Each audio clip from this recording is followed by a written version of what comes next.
तीन भाई सीख देने वाली कहानी। एक बार की बात है, श्यामनगर गांव में तीन भाई सुरेश, सचिन और सुंदर रहते थे। उसकी आपस में बिल्कुल भी नहीं बनती थी और वो आपस में लड़ते रहते थे। उनके पिता की मृत्यु जब वे छोटे थे तभी हो गई थी। वह तीनों अपनी माँ के साथ रहते थे। वे अपनी माँ की खेती में मदद करते थे और अपने घर का गुजारा चलाते थे। एक दिन उनकी माँ बहुत बीमार हो गई।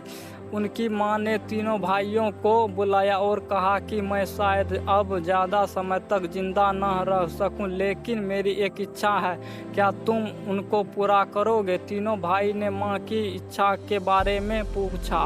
माँ ने बोला, मैं यह चाहती हूँ कि तुम सब एक बड़ा घर बनाओ और साथ में रहो, तुम सब खूब तरक्की करो। उनकी यह बात सुनकर सुरेश ने बोला कि ठीक है माँ, हम आपकी इच्छा को पूरा करेंगे, लेकिन तुम बस जल्दी से ठीक हो जाओ। इसके बाद वह बाहर चले गए। बाहर जाकर सचिन सुरेश से बोला कि तुमने माँ से यह क्यों बोला कि हम साथ रहेंगे? मैं तुम्हारे साथ नहीं रहने वाला। सुंदर भी बोला, मैं भी तुम दोनों के साथ नहीं रहने वाला। तुमको माँ को सच बोलना चाहिए था। कुछ दिनों के बाद उनकी माँ की मृत्यु हो गई। इसके बाद उसने सोचा माँ की आखिरी इच्छा थी अच्छा बड़ा घर बनाने की।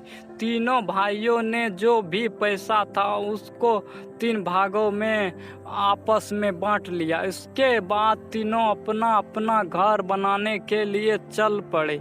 सुरेश ने सोचा कि वह बांस और फूस का घर बनाएगा और बाकी पैसे का कुछ सामान खरीद लेगा। उसने ऐसा ही किया। वह जाकर बांस और फूस ले आया और अपना घर बनाने लगा। दूसरा भाई सचिन ने अपना घर लकड़ियों से बनाने की सोचा। वह जाकर लकड़ियों ले आया और अपना घर बनाने लगा। तीसरे भाई सुरेश ने अपना घर पत्थर का बनाने की सोचा। वह जाकर पत्थर और सीमेंट ले आया, लेकिन उसके सारे पैसे खत्म हो गए। फिर उसने कुछ समय खेत में काम करके पैसे कमाए, जिससे वह बाकी सामान भी ले आया।